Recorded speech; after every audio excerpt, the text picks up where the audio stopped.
కీర్తనలు 109వ అధ్యాయము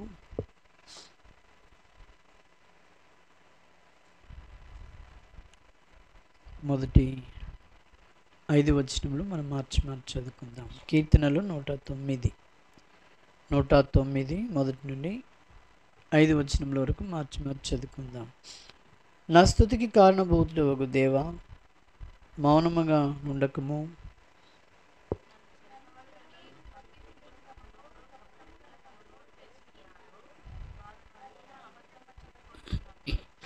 నన్ను చుట్టుకొని నా మీద ద్వేషపు మాట్లాడుచున్నారు, నిర్నిమిత్తముగా నాతో పోరాడుచున్నారు.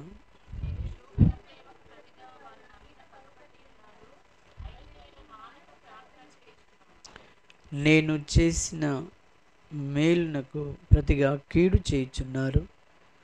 నేను చూపిన ప్రేమకు ప్రతిగా నా మీద ద్వేషించుచున్నారు. చాలు, మనకు సహాయపడాలని ప్రార్థన చేసుకుందాం. ప్రేమగల తండ్రి, పరిశుద్ధుడైన మా దేవా, నీకు వందనములు. నా రక్షకుడు, మా దేవుడు, మమ్మల్ని ప్రేమించి జ్ఞాపకం చేసుకొని నైనా వెదికి రక్షించుకున్నారు. నీ సన్నిధి మాత్రం ఉంచినారు. ప్రభువా, నీకు వందనం చెల్లిస్తుంటున్నాం. ఈ దినమును ఈ సమయమును చూడలేక ఎంతోమంది లోకం విడిచి ఉంటున్నారు.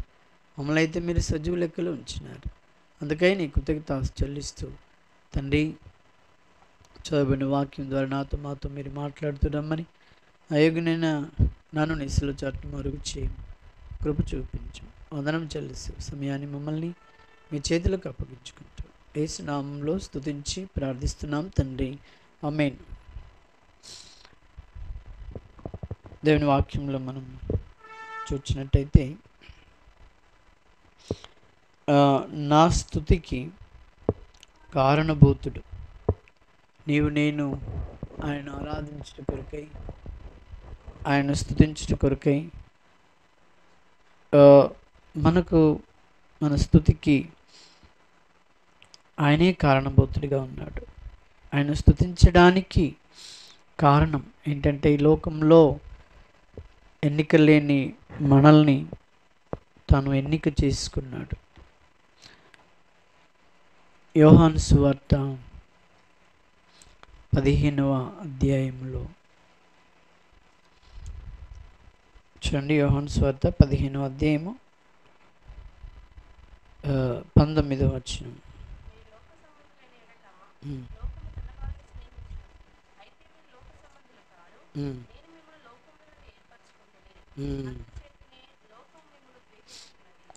నేను మిమ్మును ఎక్కడి నుండి ఎన్నిక చేసుకున్నాడట?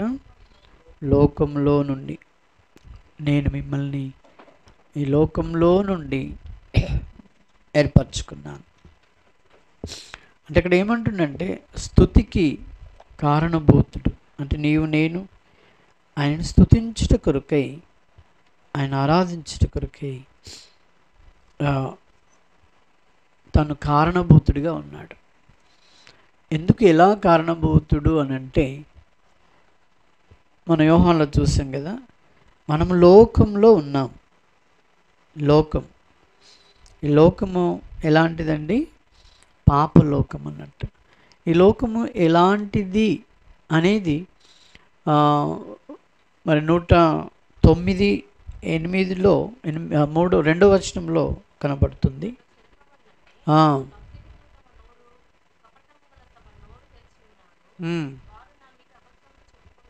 చాలు, ఇక్కడ ఇది లోకం యొక్క పరిస్థితి. లోకంలో ఉండేది ఇదే. లోకంలో ఎవరు ఎక్కువ ఉంటారండి? ఎవరు ఎక్కువ ఉంటారంటే భక్తిహీనులు ఎక్కువ ఉంటారు కదా అండి.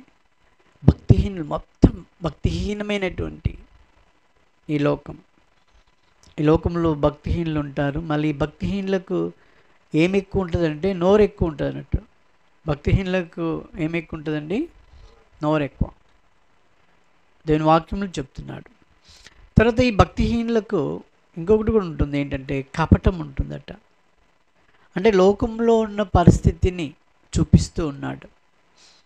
ఈ లోకంలో కపట హృదయులు ఉంటారు. తర్వాత తమ నోరు వారు ఏం చేస్తారట, తెరిచినట్టుగా మరి ఉంటుంది. తర్వాత వారు అబద్ధములతో నిండి ఉన్నారు ఈ లోకం. ఇటువంటి పరిస్థితి ఉందన్నట్టు ఈ లోకంలో కదా అండి. ఏమైనా బాగుందా లోకము? అసలే బాగలేదు. అందుకనే దేవుడు మరి ఆయన యొక్క కుమారుణ్ణి ఏర్పరచుకున్నాడు. ఆయననే ఇటువంటి పరిస్థితుల్లో ఉన్న మనల్ని లోకం నుండి ఏర్పరచుకోవాలనే ఉద్దేశంతో తన కుమారుణ్ణి ఈ లోకానికి పంపి ఉన్నాడు. ఆయన వచ్చిన తర్వాత ఆయన ఊరుకోలేదు. ఆయన ఏం చేశాడు, మన రక్షించుట కొరకే ఈ లోకంలో బలి కావాల్సి వచ్చింది. ఆయన ఊరికనే రక్షిస్తాడండి? ఊరికనే అవుతుందా సాధ్యం? అది కాదు. కాబట్టి అందుకనే యేసుక్రీస్తు వారు మన నిమిత్తమై ఆయన ఏం చేయబడ్డాడు, ప్రాయచిత్తం చేయబడ్డాడు. మన నిమిత్తము ప్రాయచిత్త బలిగా చేయబడ్డాడు. చూడండి, 1 యోహాను 4వ అధ్యాయం మధ్యలో చూడండి, మన 4:10 మన పాపములకు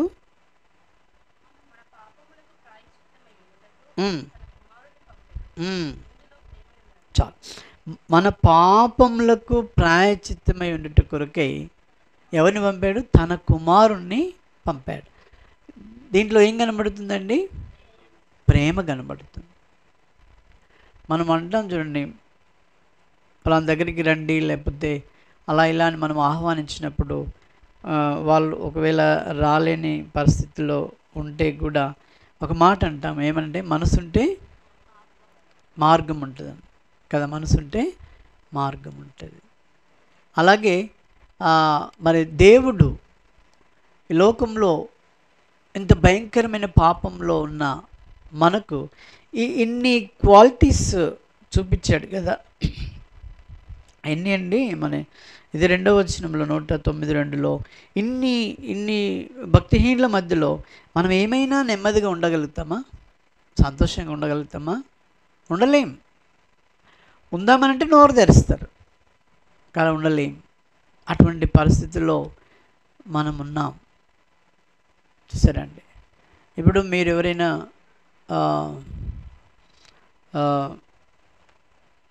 మనం కొన్ని ఫిష్లు చిన్న చిన్న తెచ్చి పెంచుతాం గ్లాసులో ఇంట్లో పెట్టి. దాన్ని ఏమంటుంది? ఎక్వేరియం. దాన్ని తెచ్చినప్పుడు ఒకవేళ ఆ చేపను, ఎందుకంటే మనం తినలేము, అది చిన్నగా మనకు చూపుకు అందంగా అవి కనబడుతూ ఉంటాయి కాబట్టి, అది ఒకవేళ జంప్ అయి బయటికి వచ్చి బయట ఉందనుకోండి మన ముందు, ఇక మనకు దొరికింది కదా అని చెప్పి మనము దాన్ని వండుకుంటామా? ఏం చేస్తాము? అయ్యో ఇక్కడ ఉంటే చచ్చిపోతుంది కాబట్టి ఏం చేయాలి? మళ్ళీ దాన్ని జాగ్రత్త పట్టుకొని గ్లాసులో వేస్తాం. వేస్తే అది ఏం చేస్తుంది? అది హాయిగా ఆడుకుంటుంటుంది. ఈ లోకంలో ఎన్నో చేపలు ఉన్నాయండి, చాలా చేపలు ఉన్నాయి. కానీ ప్రత్యేకంగా ఆ చేప నీ ఇంటిలో, నా ఇంట్లో పెంచడానికి వచ్చిందంటే మనం దాన్ని ఎన్నిక చేసుకున్నాం. ఎన్నిక చేసుకున్న తర్వాత ఏం చేస్తున్నామంటే దానికి ఏమాత్రం కూడా ఆ అపాయం కలగకుండా దాన్ని మనము చూసుకుంటూ ఉంటాం. దేవుడు చేసింది అదే. ఈ లోకంలో కోట్లాను కోట్ల జనాంగం ఉన్నారు. వారి మధ్యలో నుండి నిన్ను నన్ను ఎన్నుకున్నాడంటే ఎంత ప్రేమ కదా దీంట్లో ప్రేమ కనబడుతుంది అన్నట్టు. అదే చెప్తాడు. ఆయన ప్రేమ చేత దేవుడు మనల్ని ఆయన ఎన్నుకొని తన బిడ్డలుగా, తన సొత్తుగా ఆయన చేసుకుంటూ వచ్చాడు. కాబట్టి ఆయనకు ప్రాయచిత్తం ద్వారా మనకు ఆ యొక్క ప్రేమ కనబడుతుంది. అలాగే మరి ఈ మనల్ని ఎన్నుకున్న తర్వాత లోక సంబంధులు అనగా ఈ లోక సంబంధులు అంటే ఎలా ఉంటారు? వాళ్ళు భక్తి లేని వారుగా ఉంటారు. కపటము, నోరు తెరిస్తారు, అబద్ధములు. మళ్ళీ 3వ వచనంలో ఉన్నాడు, ద్వేషపు మాటలు. ఎప్పుడు కూడా పోరాటమే ఉంటుంది. అలాంటి స్థితిలో ఉన్న మనల్ని ఇక్కడ ఏం చేస్తుంటే లోకం మనల్ని ఏం చేస్తుందటండి, మిమ్మల్ని ద్వేషిస్తుంది. ఎందుకంటే వాళ్ళు ఇప్పుడు లోకస్తులు కదా, లోకంలో నువ్వు ప్రత్యేకింపబడినావు కాబట్టి నిన్నేం చేస్తారట, వాళ్ళు ద్వేషిస్తూ ఉంటారు అని దేవుని యొక్క వాక్యము మనకు చెప్తున్నది. కాబట్టి మనము దీంట్లో ఇటువంటి వాటి అన్నిటిలో నుండి దేవుడు నిన్ను నన్ను ఏం చేస్తున్నాడు, కాపాడుతున్నాడు. ఆయన మనల్ని కాపాడుతున్నాడు. 4వ వచనం ఏమన్నాడు? 109:4.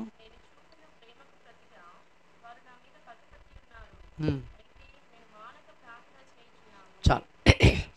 నేను ప్రభులోనికి వచ్చిన తర్వాత ఏం చేస్తున్నానండి, ప్రేమను చూపిస్తున్నాను, ప్రేమను కనబరుస్తున్నాను. ఎంత ప్రేమిద్దామంటే అంత ఏమైపోతున్నారు వీళ్ళు, అంత పగబడుతూ ఉంటున్నారు. యేసుప్రభుని అలాగే చేశారు కదండి. అంతెందుకు ఈ లోకంలో మరి హతసాక్షులైన వాళ్ళందరూ కూడా ఇలాంటి స్థితిలో నుండే ఈ లోకంలో ఏమైనా హతసాక్షులు అయ్యారు కదా. హతసాక్షులు అయ్యిందంటే వారిని హతసాక్షిగా చేయడానికి వారి లోపల ఏముంది, పగ ఉంది. ఇక్కడ ఏమని 4వ వచనంలో, పగ, ద్వేషం, వారి మీద వాళ్ళు ప్రేమ చూపుచున్న వారిని పగబట్టినారు. అందుకే వారిని ఏం చేస్తారు వీరు, ఎందుకంటే లోకం మనల్ని ద్వేషిస్తుందని దేవుని వాక్యం చెప్పబడుతుంది, అవునా కదండి. సో వారికి అలా జరుగుతుంది అని ఆలోచిస్తాం వారికి, కానీ మనకు రేపు ఏమవుతుందో తెలియదు. మన మీద కూడా మరి రావచ్చు, మన మీద కూడా వచ్చిన దాన్ని కాపాడడానికి కొరకై మనం ఏం చేస్తూ రావాలండి. ఇక్కడ ఏమన్నాడు, ప్రేమ చూపించడము, ఆ తర్వాత వారి కొరకు మానక ప్రార్థన చేయడం. మన పని ఏంటి, ప్రేమ చూపించాలి, ప్రార్థన చేస్తూ రావాలి, అది మన పని. లోకం వాళ్ళ యొక్క పని ఏంటి, ద్వేషించడం, పగ, ఇంకా ఎక్కువగా భక్తిహీనంగా జీవించడము వారి పని. సో ఇటువంటి భయంకరమైన ఈ పాపపు మురికి నుండి దేవుడు మనల్ని ఏం చేశాడు, ఏర్పరచుకున్నాడు. అర్థమైందండి. దేవుడు ఏర్పరచుకున్నాడు అనేది మనం ఊరికినే ఏర్పరచుకున్నాడు అని అంటే సరిపోదు, అర్థమైందా. దాన్ని క్షుణ్ణంగా నీవెంతో, ఇప్పుడు ఉదాహరణ చెప్పాలంటే మీకు ఒక జాబ్ వచ్చింది. ఆ జాబ్ వచ్చినప్పుడు, ఆ జాబ్ రాకముందు ఆ జాబ్ కొరకు మనం ఎంత ప్రయాసపడతాం, చాలా అంటే చాలా ప్రయాసపడతాం. ప్రయాసపడిన తర్వాత 1000 మందిలో నుండి ఒకరిద్దరిని, రకరకాలుగా 10 మంది అలా చేసినప్పుడు వాళ్ళలో నుండి నువ్వు ఆ జాబ్ కొరకు ఏం చేయబడ్డావు, ఎన్నిక చేయబడ్డావు కదా. ఇప్పుడు నువ్వు ఎన్నిక చేయబడిన తర్వాత నీ హృదయం ఎలా ఉంటుందండి, అసలు నువ్వు పడచాలనంత సంతోషం, ఆనందము ఉంటుంది.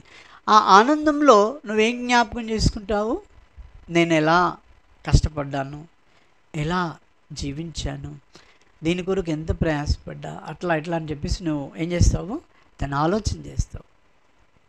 ఇక్కడ చెప్పబడే వాక్యం ఏంటంటే నువ్వు ఎలా ఏర్పాటు చేయబడినవో దాని గురించి ఒకసారి ఆలోచిస్తున్నావు. మనం అలా నువ్వు ఆలోచించినట్టయితే దేవునికి చాలా కృతజ్ఞత కలిగి మనం ఉంటాం. అలా ఆలోచించినట్టయితే నీ కొరకు అంతగా కష్టపడ్డాడు, నీవు ఆయన కొరకు కష్టపడింది ఏమీ లేదు, నువ్వేమీ లేదు. ఎందుకంటే మనలో ఉన్నది ఏంటి అంటే భక్తిహీనత, ఆ తర్వాత కపటము, నోరెక్కువ చేసుకోవడం, 2వ వచనం 109, అబద్ధము, ద్వేషము, పోరాటం, ఇవే మనకున్నాయి ఏంటి అండి లోకంలో. వీటిలో ఆరితేరిన వారంగా ఉన్నాం మనం ఈ లోకంలో. అందుకే కొన్నిసార్లు ఎవరి జోలికన్నా పోవాలంటే ఈ లోకంలో మనము అమ్మో వాళ్ళ జోలికి నోరు తెరిచిందంటే అంతే సంగతులు మనకు అంటూ ఉంటాం. అబ్బో దాని జోలికి పోవద్దు, అది వారు పగపడతారు అని అంటుంటాం. అంటే లోకంలో ఇవే ఉన్నాయి అన్నట్టు, ఎక్కడ చూడు ఇవే, లోకమే దీంట్లో ఉంది.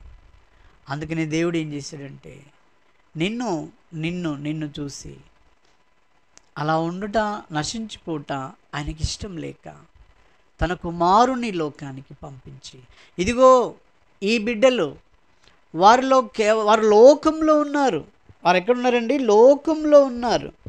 కాబట్టి లోకంలో ఉన్నటువంటి వీరిని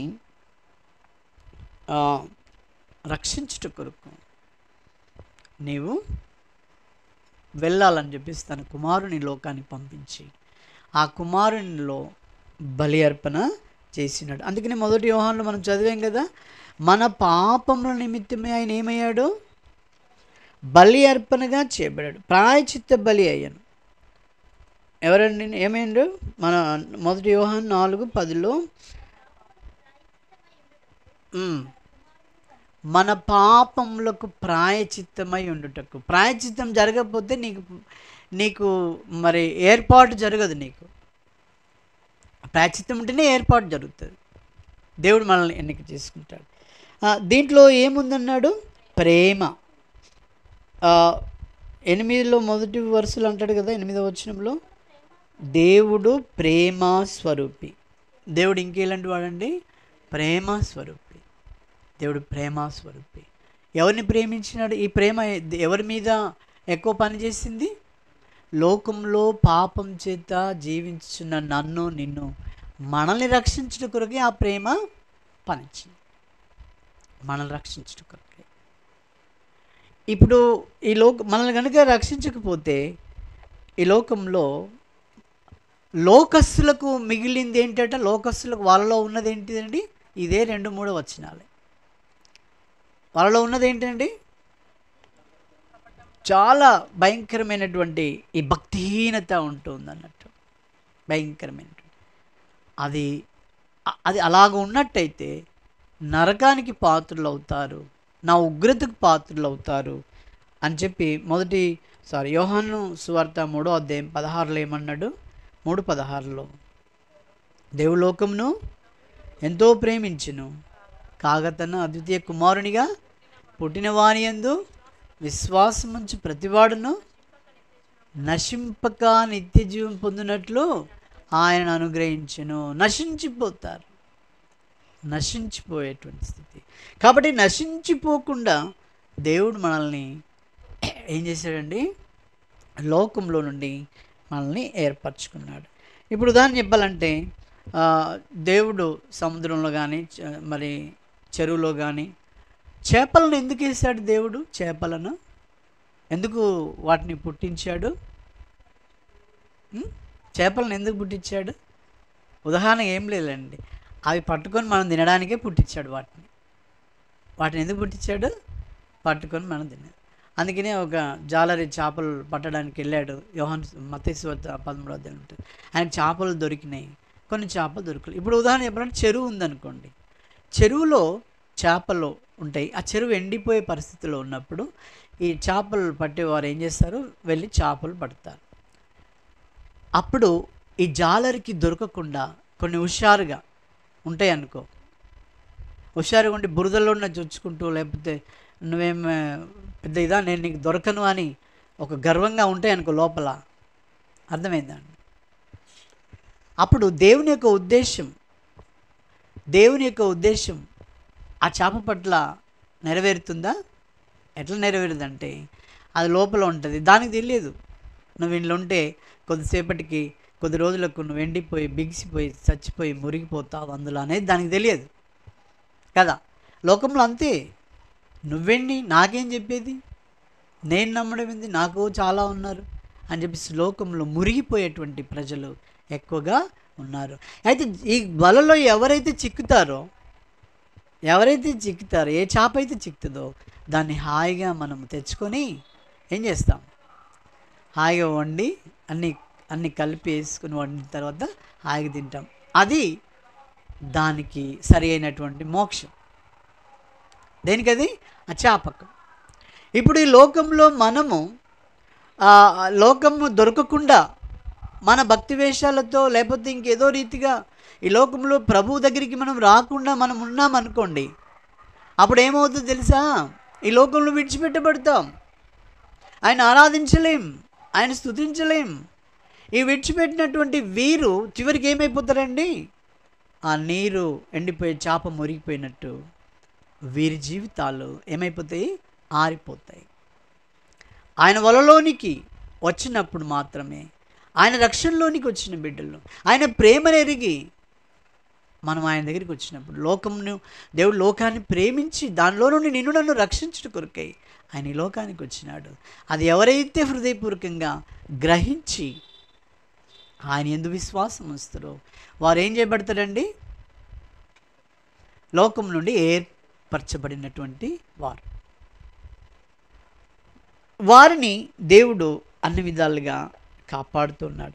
దేవుడు ఊరికినే వదిలిపెడతాడు వారిని, వారి మీద ఎక్కువ ప్రేమ ఎక్కువగా చూపిస్తాడు. ఎందుకంటే మన తండ్రి ఎలాంటి వాడు అని చెప్పి చదివే మనం మొదటి యోహానులో, మన తండ్రి ప్రేమస్వరూపి అంతే. మన తల్లిదండ్రులు కాదు. మన తల్లిదండ్రులు ఏం తెలుసా?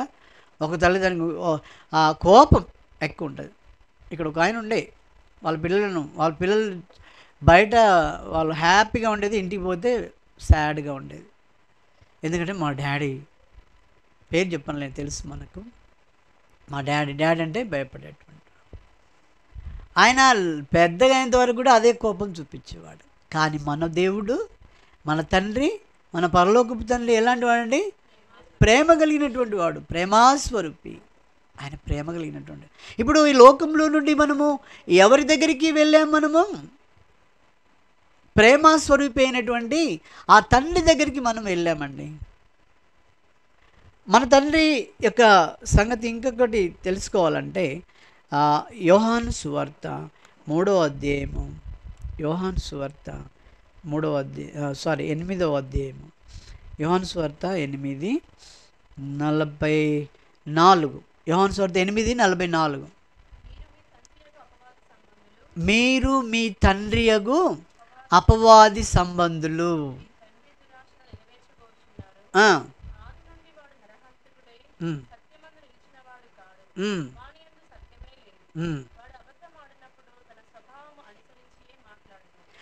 వీడు ఎవరండి? వీళ్ళు అబద్ధం ఆడేవాడు. అయితే ఈ తండ్రి పిల్లలు ఎవరట? ఇప్పుడు మనము కీర్తనలో 109 2వ వచనంలో మనం చూసాం కదా, వీరందరూ ఈయన పిల్లలే. ఎవరి పిల్లలు? అపవాది పిల్లలు. ఆ లోకంలో ఉంటున్నారు. ఎందుకు అపవాది పిల్లలు అంటే వారిలో భక్తిహీనత ఎక్కువ. వేషం ఉంటుంది కానీ భక్తి లోపల ఉండదు, వేషం ఎక్కువగా ఉంటుంది అన్నట్టు. అందుకని వాళ్ళు ఏం చేస్తుంటారట? నోరు బాగా తెరుస్తారు. సాతాను అపవాది పిల్లలు ఎట్లుంటుందంటే ఎంత నోరు ఎక్కువ తెరిస్తే అంత సంతోషం. ఎవరికి సంతోషం అండి? లోక పిల్లలు ఎంత నోరు ఎక్కువ తెరిస్తే సంతోషంగా ఉంటాడు. ఎవరు? అదే అపవాదే, తండ్రే. ఆ తండ్రి అని చెప్పాలి. ఇక్కడ మనం చదివాం కదా యోహాను సువార్త 8వ అధ్యాయం 44లో మీ తండ్రి దురాశలు నెరవేరుస్తూ ఉన్నారు. అర్థమైందా అండి? వింటుందా? దయచేసి మీరు ఏం చేయాలంటే ఇక్కడ వినండి, తర్వాత ఇంటికి పోయి బాగా ఆలోచన చేసుకోండి. ఈ వాక్యం ఒకవేళ అంత ఓపిక ఉంటే ఇక్కడ ఆలోచన చేయొద్దు. మనం ఏం చేస్తామంటే ఇక్కడ ఆలోచన చేస్తే మాలోకం అయిపోతుంది. అట్లా దానివల్ల నష్టం ఎక్కువ. వాక్యాన్ని వినండి. ఆ తర్వాత నీకు అంత ఆశ ఉంటే, అంత భక్తిగా పోవాలంటే ఇంట్లోకి పోయి ఏం చేయాలి? మనము ఈ వాక్యం గురించి ఆలోచన చేయాలి. అది అవుతుందా మన చేత? కానే కాదు కదా. అందుకే మనము మన యొక్క భక్తి ఎలా ఉంటుందనేది ఇక దేవునికి తెలుసు, మనకు తెలుసు. కాబట్టి ఈ అపవాది యొక్క తండ్రి పిల్లలు వాళ్ళు నోరు తెరుస్తూ ఉంటారు, భక్తిహీనంగా ఎక్కువ జీవిస్తూ ఉంటారు. ఇంకెలా ఉంటారండి, అబద్ధము. పొద్దున్న లేస్తే సాయంత్రం వరకు ఎలాంటిదండి, అబద్ధమే అబద్ధమే అబద్ధంతో జీవిస్తూ ఉంటారు. ఒక బ్రదరు పాపం ఆయన మహిమలోకి పిలువబడ్డాడు. ఆయన ఒక మాట చెప్తూ ఉండేవాడు. ఏమనంటే, మనం చాలా పాటలు పాడతాం కదా, బయట ఉన్నాయి కొన్ని పాటలు పాడుతూ ఉంటాం కదా, ఆ పాటలన్నీ పాడేవారు అబద్ధికులే అని చెప్పాడు. మనం పాటలు పాడుతున్నామని అబద్ధికులం అవుతాం మనం? చెప్పండి.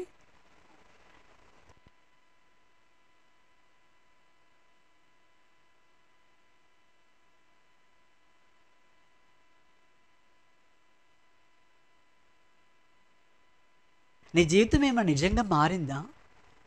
ఆ నమ్మకం ఉందా? నువ్వు వాడుతున్నావు? అది లేనే లేదే. కేవలము అపవాదికి సంబంధించిన వాటిని బట్టి కుటుంబంలో నోరు తెరుస్తూ ఉంటారు. నేను నిన్న కాన్ఫరెన్స్కి వెళ్ళాం, అక్కడ కూడా ఈ సాంగ్ గురించి చాలా మాట్లాడారు. అబద్ధంగా పాడుతున్నాం మనం, ఉత్తనే ఏదో టైంపాస్కి పాడుతాం. ఆయన ఏం చేస్తాడనేది నీకు నిజంగా తెలుసా?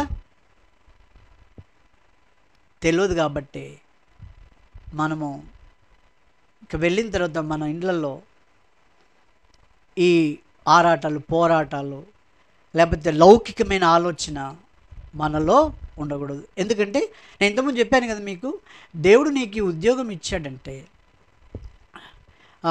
ఇంకొక మాట గుర్తొచ్చింది. ఒక బ్రదర్ ఏమన్నాడంటే, పెద్దపాడులో ఒక ఆయన, వాళ్ళు ఇటు అటు తిరిగారు, వాళ్ళకు క్రైస్తవులలో ఎవరు దొరకలే. ఆయన ఇప్పుడు ఏం చేసిందంటే వేరే సంబంధం చేసుకోవడానికి సిద్ధమయ్యాడు. ఆయనను అక్కడ ఉన్నటువంటి వారు పలకరిస్తే ఏమన్నాడంటే, ఇప్పుడు ఈయన అవసరత కొరకు ఆయన అన్ని రోజులు దేవుని వెంబడిస్తూ, పిల్లోడు పెద్దగా అయిండు అని అంటే అంత ఏజ్ వరకు కూడా దేవుడు దేవుడు అని తిరిగి ఇప్పుడు ఏమంటాడంటే, దేవుడు ఏం చేశాడు అంటాడు.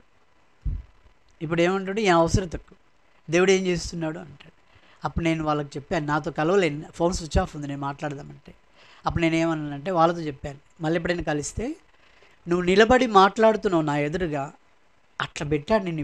ఇప్పుడు ప్రజెంట్ నువ్వు నిలబడి మాట్లాడుతున్నావు కదా, అది దేవుడిచ్చాడు నీకు. అది ఇంకేం కావాలా నీకు?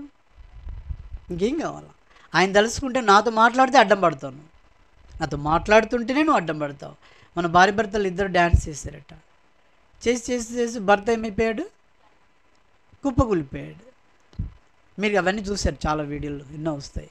ఒక ఫ్యామిలీ ఏం చేసింది, రాత్రి చాలా ఘనంగా వాళ్ళు బర్త్డే చేసుకున్నారు, ఇద్దరు భార్య భర్త డ్యాన్స్లు వేస్తారు, చాలా చేశారు, మీరు చూసినవచ్చు. తెల్లవారి డ్యూటీకి వెళ్ళాలి, తెల్లవారి నెక్స్ట్ కార్ వేసుకుని వెళ్తూ వాళ్ళు చివరికి ఎక్కడికి వెళ్ళారు, వాళ్ళు ఆ నిలబడి ఉన్న ఆ లారీ కిందికి వెళ్ళిపోయారు, ఇద్దరు స్మాష్ అయిపోయారు. నువ్వు నిలబడుతున్నదే చాలండి, దేవుడు నీకు ఏం చేయాలి, అదే చాలు నీకు. అది గ్రహిస్తున్నామా మనం? ఏదో కావాలి, ఏదో ఆశలు పెట్టుకొని ఈ పాట ఎందుకు పాడతాం? ఎంత అబద్ధం కదా. ఇంకా చాలా సాంగ్స్ చెప్పాడు ఆ బ్రదరు మెన్షన్ చేసి. కాబట్టి ఎన్నో చెప్పాడులే, నాకు గుర్తొస్తుంది సరిగా. ఇంకేమన్నాడు, అందుకనే ఈ తండ్రి నుండి, ఈ అపవాది యొక్క తండ్రి నుండి బాగా గుర్తుపెట్టుకోండి, నిన్ను ఏర్పరచుకున్నాడు. ఈ అపవాది తండ్రి ఎంత భయంకరుడో, నిన్ను మొత్తం నిలువెల్లా అబద్ధంతో, నిలువెల్లా నిన్ను మోసంతో, కపటంతో నింపేటువంటి వాని స్థితి. అందుకనే 1 యోహాను పత్రికలో ఒక మాట ఉందండి, ఏమనంటే వచ్చిన దొరుకుతుందా, అక్కడ ఏముందంటే, నీలో ఉన్నవాడు గుర్తొచ్చింది, లోకంలో ఉన్నవానికంటే, చెప్పండి కదా, నీలో ఉన్నవాడు ఎవరండి? లోకంలో ఉన్నవానికంటే ఎలాంటి వాడు? బలవంతుడు. అది హృదయపూర్వకంగా నువ్వు విశ్వసిస్తున్నావా? అది చెప్పండి. మన మాటలు, మన యొక్క ప్రవర్తన మన యొక్క భక్తి జీవితము నీలో బలం లేనట్టుగా ప్రవర్తిస్తూ ఉంటాం. అదే చాలా ప్రమాదం. దేవుడు ఆ విషయంలో మరి బాధపడేవాడుగా ఉంటాడు. కాబట్టి మనము ఏం చేయాలి? మనం ఏం గ్రహించాలండి? ఎంత భయంకరమైనటువంటి ఈ లోకంలో నుండి దేవుడు నిన్ను నన్ను ఏం చేసుకున్నాడు? ఏర్పరచుకున్నాడు. ఒక్కసారి నీ మనస్సు పెట్టి ఆలోచించి, నేను ఏ స్థితిలో ఉంటిని, నన్ను ఎలా మార్చాడు దేవుడు, నన్ను ఎలా మార్చాడు, నా మీద ఎంత ప్రేమ కదా ఆయనకు ఎంత ప్రేమ. ఆయన ప్రేమించినట్టుగా మీ ఇంట్లో నీ బంధువులు నీకు నువ్వు కూడా ప్రేమించుకో. ఇక్కడ లోకంలో ప్రేమ అంటే పెడితే పెళ్లి కోరుతాడు, లేకపోతే సాగు కోరే వాళ్ళే ఉంటారు. కానీ అందరూ ఎక్కడ చూడ అంతే. ఇప్పుడు కొన్ని మీటింగ్స్లలో చూస్తాం, డబ్బులు ఇచ్చిన వాళ్ళనే పేరు నిలబెడతారు, కూర్చోబెడతారు. ఈ సంఘంలో జరుగుతాయి కొన్ని. అంటే ఏంటి? వాళ్ళ ప్రేమ అలా. డబ్బులు ఇస్తేనే నీకు కూడా ఇంట్లో ఎట్లా ప్రేమ ఉంటుందండి? అయితే ఏమి లేని స్థితిలో ఉన్నా, ఏది లేకున్నా ప్రేమించడమే ప్రేమ. మా మమ్మీ మా డాడీని బాగా ప్రేమిస్తూ ఉండేది. మా చిన్నమ్మకి తెలుసు. ఆయన ఏం తీసుకురాకపోయేది, కానీ ప్రేమ ఎక్కువ. తీసుకుపోయి ఆయన జైలు ఎత్తే మా మమ్మీ ఏం చేసేదంటే అన్నం వండుకొని మంచి కూర వండుకొని జైలు కాడ తీసుకుపోయి తినిపెట్టేది. ఆయన ఎందుకొరకు వేయబడ్డాడంటే రాజకీయం కొరకు, వేరే ఏమి కావు. జైలు వేసిందంటే మీరు ఏదో అనుకొని అదేంటి దుష్ట తలంపు కాదు. ఆయన రాజకీయంగా కాంగ్రెస్లో తిరిగాడు. రాజకీయ వాళ్ళని వేస్తూ ఉంటారు. ఆయన ప్రేమ ఏంటిది? ఆమె ప్రేమ ఎలాంటిదంటే ఆయన ప్రేమిస్తూ ఉండేది అంతే. మా అమ్మమ్మతో ఫైట్ చేసేది ఆమె. నా భర్తను నువ్వు ఇట్లా అంటావా? కావాలంటే మా చిన్నమ్మని అడగండి మీరు, నేను లేనప్పుడు వాళ్ళిద్దరికి ఫైటే జరిగేది ఆ విషయంలో. ప్రేమ, నువ్వు ప్రేమించు. నిన్ను ప్రేమించాడు ఆయన, ఆ ప్రేమను పంచాడు నీకు. నువ్వు ప్రేమించవా? నిజమైనటువంటి ప్రేమతో మన ప్రభువును మనం ఏం చేయాలండి? ఆరాధించాలి. శత్రుత్వం లోపల ఉండి ప్రభుని ఆరాధించలేం, అది వేషధారణ. నువ్వు ఈరోజు ఇప్పుడు నిలబడి ఉన్నావంటే ఆయన నిన్ను ఏర్పరచుకున్నాడు. ఆయనకు వందనాలు చెల్లించు, ఆయన ప్రేమించు. ప్రభా నాకు ఇచ్చిన జీవము కొట్లాట కొరకు కాదు ఇది ఇచ్చింది, పంచాయతీల కొరకు ఇవ్వలే నిన్ను, లేకపోతే ఏదో లోక సంబంధమైనది ఆలోచించడానికి కొరకు కాదు. ఆయన గురించి ఆలోచించు, ఆయన బిడ్డలను ప్రేమించు. అది నిజమైన ఆరాధన, నిజమైనటువంటి. కాబట్టి దేవుడు నిన్ను నన్ను ఏర్పరచుకున్నాడు. కాబట్టి నీ స్తుతికి అనగా నిన్ను ఏర్పరచుకోవడానికి కీర్తనలు 109 మొదటి వచనంలో నా స్తుతికి కారణభూతుడు, నన్ను రక్షించుటకు, నన్ను ఈ రీతిగా నిలబెట్టుటకు ఆయన ఎవరండి? కారణభూతుడు. నిన్ను నన్ను నిలబెట్టుకోకు ఎవరైనా కారణభూతుడిగా ఉన్నాడు. మనమందరం ట్రైన్ ప్రయాణం, బస్ ప్రయాణం ఇవన్నీ చేస్తూ ఉంటాం. అర్థమైందా అండి? ఒక ఉదాహరణగా బస్సులో మనం క్షేమంగా చేరుకున్నాం, దిగామంటే దీనికి కారణం ఎవరు? అంటే బస్సు గురించి చెప్తున్నా. డ్రైవర్. బస్సులో ఉన్నాము, దానికి క్షేమంగా డ్రైవరు. కొంతమంది అంటారు మెల్లబోయే బాబు మా ప్రాణాలు పోగొడతావు అని. జాగ్రత్త, మెల్లగా స్పీడ్ పెంచుతూ ఉంటే ఆపోయా మెల్లగా అంటాడు. పెద్ద మనుషులు ఉంటాయి అలా. కాబట్టి నీవు బ్రతకడానికి నువ్వు కూర్చున్న స్థలాన్ని ప్రస్తుతం ఆ పరికరాన్ని కాపాడి తీసుకొని వెళ్ళేది ఆ డ్రైవరు. నువ్వు ఒకవేళ ఇందులోనే బ్రతకాలంటే కూడా ఆ డ్రైవర్కే సహాయం ఇస్తాడు. లేదు నిన్ను ఇందులో తీసేయాలనుకుంటే, నన్ను తీసేయాలనుకుంటే, ఇప్పుడు ఆయన మీటింగ్లో కూర్చుంటే ఆయనను షూట్ చేసి చంపలేదా? అలా ఉంటుంది అన్నట్టు.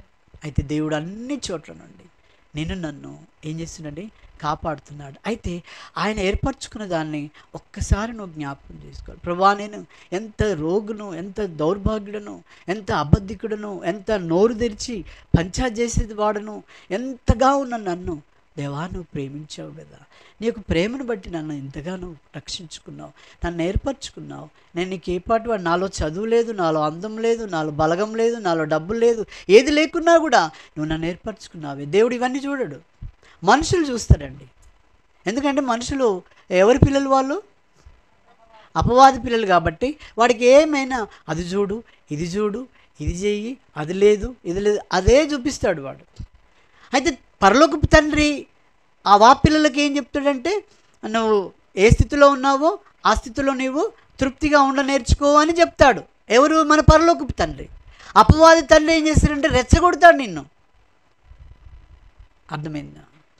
కాబట్టి ఆ అపవాది పిల్లలుగా ఉంటే ఒక చేప గాలానికి దొరకకుండా అందులో ఉండిపోతే, నీళ్లు ఎండిపోతే ఆ బురదలో ఉండి ఉండి ఉండి మురిగి చచ్చిపోతుందో, నువ్వు ప్రభులోనికి నువ్వు లోకంలో ఉండడం ఆయనకి ఇష్టం లేక నేనేం చేశాడండి? రక్షించుకున్నాడు, ఏర్పాటు చేసుకున్నాడు. తన కుమార్తెగా, తన కుమారునిగా ఉండడానికి కొరకే ఏర్పాటు చేసుకున్నాం. ఈ సమస్యలు ఏమి చూడొద్దు. మనం ఎవరు చూడాలండి? ఆయనను ఆలోచించాలి, ఆయననే ధ్యానం చేయాలి, ఆయనలే మన మనసులో ఉండాలి. అప్పుడే నీలో నిజమైనటువంటి తండ్రి ప్రేమ, యథార్థమైనటువంటి ప్రేమతో నువ్వు ఆరాధిస్తావు. అర్థమైందండి? కాబట్టి మరి నిన్ను నన్ను ప్రేమించట కొరకే ఆయన ప్రాయచిత్త బలిగా చేయబడ్డాడు. ఆ కలువరి సిలువ యొక్క మరి దృశ్యము అదంతా కూడా మనకు తెలుసు. కాబట్టి దాన్ని ధ్యానం చేసుకుంటూ, ప్రభా ఇంత లోకస్థితిలో నన్ను ఎంత గొప్పగా ఏర్పాటు చేసుకున్నావు కదా, నీ ప్రేమకు నేను ఏమి ఇవ్వగలను? స్తుతి ఆరాధన ఆయనకు చెల్లించడమే ఆయనకు కావాలి. కాబట్టి ఈ తలంపులతో మన ప్రభుని మనము ఆరాధించుకుందాం. మరి ఒక పాట పాడుకొని ప్రభుని ఆరాధించుకుందాం. ఇదే పాటను పాడుకుందాము.